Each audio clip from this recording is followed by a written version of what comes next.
Hello बच्चों, आप सभी का स्वागत है हमारे इस क्लास में।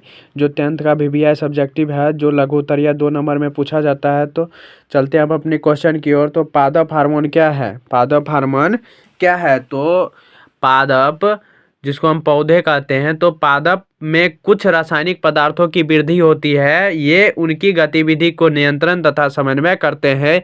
वही रसायन पादप हार्मोन कहलाते हैं। तो चलते हैं हम अगले क्वेश्चन की ओर।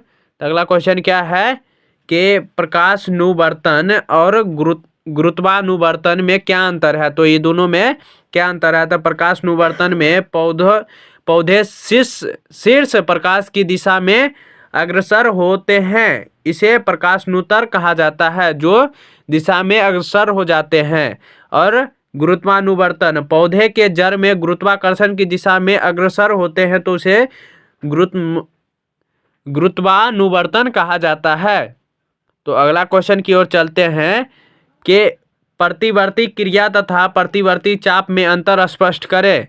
तो प्रतिवर्ती क्रिया और प्रतिवर्ती चाप दोनों में अंतर स्पष्ट करें। तो प्रतिवर्ती क्रिया वह क्रिया है जिसे मेरुरज्जु नियंत्रित करता है तथा यह क्रिया हमारी इच्छा से नियंत्रित नहीं होती है। इसके विषय में हम सोच नहीं सकते।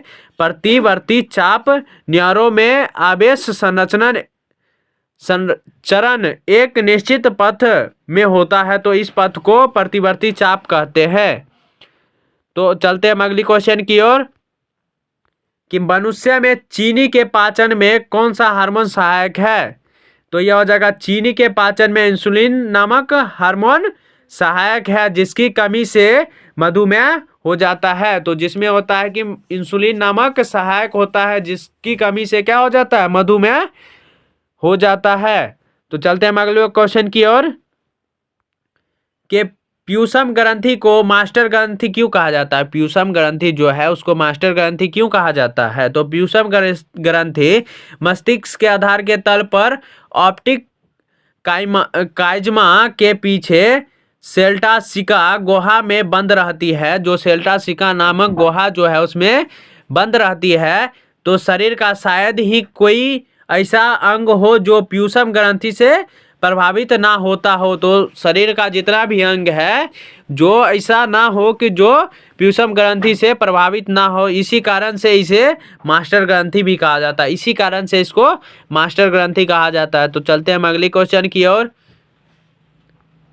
आयोडीन की कमी से कौन सा बीमारी होती है तथा कैसे? तो आयोडीन जो है उससे कौन कौन सी बीमारी उत्पन्न होती है और कैसे हो जाती है? तो चलते हैं इसकी उत्तर की ओर। तो आयोडीन की कमी से घेघा रोग होता है। आयोडीन की कमी से घेघा रोग होता है। आयोडीन की कमी के कारण थायरोक्सिन नामक हार्मोन उचित मात्रा में स्रावित नहीं हो पाता है। तो थायरोक्सिन नामक हार्मोन उचित मात्रा में स्रावित नहीं हो पाता है, जिसमें थायरोक्सिन ग्रंथि का आकार काफ़ी बढ़ जाता है। तो थायरोक्सिन ग्रंथि का आकार क्या हो जाता है? काफ़ी बड़ा हो जाता है, जिसके फलस्वरूप गले में सूजन हो जाता है। जिसके फलस्वरूप जो गला है उसमें क्या हो जाता है? सूजन उत्पन्न हो जाता है। तो शरीर के इस अवस्था को घेघा रोग के नाम से जाना जाता है। किस रोग से जाना जाता है? घेघा रोग नाम से जाना जाता है। तो चलते हैं हम अगले क्वेश्चन की ओर।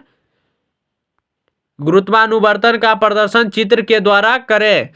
तो गुरुत्वानुकर्षण बल जो है इसमें है कि पौधे की वह गति जो पृथ्वी के गुरुत्वाकर्षण की दिशा में होती है, तो उसे गुरुत्वानुवर्तन कहलाती है। जिसमें कि यहाँ पर जो जड़ है किसके ओर है? तो गुरुत्वाकर्षण जो धरती के अंदर है, तो गुरुत्वाकर्षण के हिसाब से परिवर्तन होता है। तो यह हो गया ऋणात्मक गुरुत्वानुवर्तन, यह हो गया धनात्मक गुरुत्वावर्तन। जो पीछे की ओर रहता है तो उसे धनात्मक कहते हैं। इसमें जड़ की ओर रहता है तो, और पत्ती की ओर रहता है तो उसे ऋणात्मक गुरुत्वानुवर्ती कहते हैं। तो इसी को चित्र को क्या कहते हैं? गुरुत्वानुवर्तन का प्रदर्शन। तो चलते हैं अगले क्वेश्चन की ओर कि प्यूटरिक ग्रंथि के मध्य पिंडक से कौन सा हार्मोन स्रावित होता है? तो इसके क्या कार्य है? तो प्यूटरिक नामक जो ग्रंथि है उससे पिंडक से कौन सा हार्मोन स्रावित होता है? जिससे कौन सा हार्मोन स्रावित होता है तो इसका क्या कार्य है? तो जो स्रावित होता है उसका कार्य क्या है?